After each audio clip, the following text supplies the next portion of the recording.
Thank you, Dr. Delponso. In Europe, over 70% of cases of infections with antibiotic-resistant bacteria are healthcare-associated infections. In Belgium, over 9% are acquired at the hospital or in another healthcare system. And so the Vice President, as the next speaker is going to explain, long-term monitoring shows that there is still progress to be made in acute care hospitals especially. Boudewijn Catry, des chercheurs qui s'intéressent à la résistance aux antimicrobiens, tant en médecine vétérinaire qu'en médecine humaine. Entre 2000 et 2007, il a combiné la pratique ambulatoire et l'obstétrique en tant que vétérinaire avec la recherche en laboratoire à l'université de Caen. Il a ensuite travaillé à Scienzano, où il est depuis 2009 responsable du service infections liées aux soins et antibiorésistance. Il participe à des comités nationaux et internationaux sur l'utilisation prudente des antimicrobiens et la prévention des infections. Il est cofondateur de l'équipe de soutien aux épidémies pour les organismes multirésistants dans les hôpitaux belges et les projets HOST dont on a déjà parlé. Depuis 2018, il est chargé de cours en épidémiologie à la faculté de médecine de l'ULB. Thank you very much for this kind introduction. I will shortly introduce you in what we do at Scienzano. Actually, it's very comparable to the previous speaker, but then in human medicine. So I will shortly show you the legislation in Belgium and then discuss 3 items: resistance, consumption of antimicrobials, and the healthcare associated infections. So the law in Belgium, I'm a big fan of the law, and I would invite everyone who deals with the law to consider the changes in the law very good, because it's important. We rely on this law since 2002, and that is the reason why I can present you these pictures today. And this is not the case in many other countries, and many other countries have copied some of our things. So that will bring me directly by this slide, in which you see large parts of the law in Belgium. In the dark black line, you will see the most famous nosocomial infection, healthcare associated infection, which is Staphylococcus aureus, who is resistant to methicillin.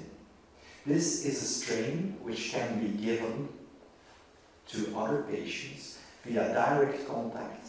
This is present in the upper respiratory tract, and so you can really search and destroy him. You can beat him. And that is what has been done since 2005 in the green bars. We have done some campaigns together with all stakeholders here involved, including the previous speaker, Professor Bill. You see that before such an intervention, in the dark green, the compliance is only 50% in 2005. And then after each campaign, you see an increase. You see, it's like a procession of ectomite, and you fall back after these campaigns. But the good end is that in the end, the compliance in general is improving in Belgium, but despite that, more than 25% of all indications for which antigen should be executed is still not present currently in Belgian hospitals. In many other countries, this is the same or even worse. So what is the situation now? The famous MRSA is going down, so what is the problem? Well, actually the problem is what is not reachable by hand hygiene, which is not reachable by a disinfection of the nostrils where this bug is present. And that is where the digestive tract comes in. And this is in particularly since 2000, and then since 2005, because of that Belgian law, we were able to monitor this. We were not only able to monitor the coliforms that you see here in the green, E. coli and Klebsiella pneumonia. E. coli is more abundant, but they all are increasing. But also other bacteria like Serratia, Citrobacter, all happening in the gut. This is an overview of outbreaks that were in 2022 publicly transparently disclosed, so that we'll see that will say that these hospitals really wanted help from other experts. Similarly, we monitor other bugs present in the gut, Enterococcus, it's a gram-positive bacterium which, as the name says, it's antero, so it's in the digestive tube. And so in red you can see the number of hospitals voluntarily disclosing or reporting their outbreaks. 7%, 9%, 7, 13, 17, and then a drop in 2020 because of the pandemic. So bottom line, it's in the digestive tube currently where the problems are, and we cannot fight these bacteria. So in contrast with which is on the skin, which has more a clonal nature, so that means they are all really related family. In the digestive tube, things happen in a far more organized way, evolutionary. So not only clonal distribution of resistance is there, but also horizontal. That means they can have a memory that relies not only on the target bacteria, but on all bacteria present in the digestive tube. So that's a magnificent thing. Every 15 minutes it is evolving, so you cannot, with the current approach, really tackle this. And what is the problem? That antimicrobials also have a pressure, a selection pressure, on that digestive tube. Here you see in the community what is happening in Belgium, a decrease since COVID. Many reasons are there. So that is a good sign. So you have a decrease because people were staying at home. They were aware that it was a virus, so less antimicrobial consumption for respiratory tract infections in the community. But after the COVID, we have now new analysis, you see a rebound effect. So that effect was only temporary. This is to be published soon by my PhD students from Nombre, elles. So what is going on in the hospitals?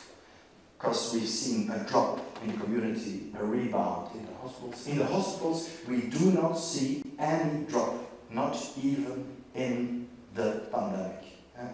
So there are different reasons for that, because of patients were ill, those that were during COVID admitted. But the problem remains that the selection pressure was not going down during COVID. You see here on the left, expressed per patient days, on the right per admissions. In both indicators, you don't see a drop. Hospitals, similar to what is in veterinary medicine, nicely organized by my previous speaker from AMCRA. We have individual reports for the hospitals to benchmark them, but the time frame, the delay between reporting and having these feedback reports is long. And that is because of many reasons, and in particular also the fact that they can wait by the mutualities, by the intermutual agencies, by the résistantes, so by the reimbursement system, to give their data. So that is something that we need to improve. Here you see the evolution in the same way as I express here. So maybe I go back to this slide. So if you just take the left figure of this slide, you see that 500 in 1,000 patient days are associated with antimicrobial consumption. So that means 1 in 2. If you go in a hospital, each second patient you see will receive antimicrobials. Okay? That is the situation in hospitals. If you now make a comparison with the nursing homes and with the community in general, then you see far less antimicrobial consumption. So 500 out of 1,000 patients in hospital, 50 out of 1,000 residents in the nursing homes, that's a factor substantial less. And then you also see in the community the factor is even more beneficial, 25. So if we can make a reduction of the difficulties, simplicity, you see that in the ambulant, so in the community, 2.5% of people on a daily basis receive antibiotics. In the nursing homes, 5%, but in the hospitals, 50%. And it's in the hospitals, in my opinion, that there should be more attention. Then I would like to end this presentation with the infections. So we have now the pictures on one important factor, antimicrobial use, but what are the numbers? As already explained, we have 9% of people, 9.2% of people in hospitals that suffer from an infection that was not present upon admission. Depending on the source, between 20 and 55, even 65% of these infections can be, by good infection prevention control, prevented. In 2017, the situation was better. We had at that moment about 7.3% of people having infection. So we have an increase, largely due to COVID. So you see that on the third place, and also because we have now an older population, more geriatric services that were included. And then the germs, Staphylococcus aureus, it's still present, but it is not the major problem currently. The major problem is in the digestive tube, and I've colored them: Enterococcus species, E. coli, Klebsiella, SARS-CoV-2 also, and some environmental sources like Pseudomonas, Acinetobacter. In particular, Pseudomonas is a concern. You see that many of them are involved in bloodstream infections, and 20% of these infections are lethal. So that is a big problem. Imagine these pictures were taken in 2022 during one of the last actual waves of COVID. So the situation today is still monitored. This is the best way to express what is the number of infections in Belgium with antimicrobial resistant bugs. And you see 15,000, 16,000, 16,000, 60,000, and then a drop due to COVID. So despite that we don't see a reduction in antimicrobial consumption in hospitals, we do see a drop in these infections. That's a good sign. But in all likelihood, we will see a rebound afterwards. Where is Belgium? In the middle. And how do we translate that in lethality? So we have the attributable mortality. The best way today we can present how many people die in Belgium is this. Remind that it is only infections that were presented by the first speaker, the escape organisms. So there are not the sexual transmitted diseases involved. Salmonella, all the foodborne zoonoses are still not included in these estimates. This only deals with problems in the hospitals. And you see that 700, 700, 700, 700, and then again a drop in 2020. We aim to have updated pictures in the future, but I think at least this gives you an idea of the magnitude. And with this, I would like to thank you for your attention.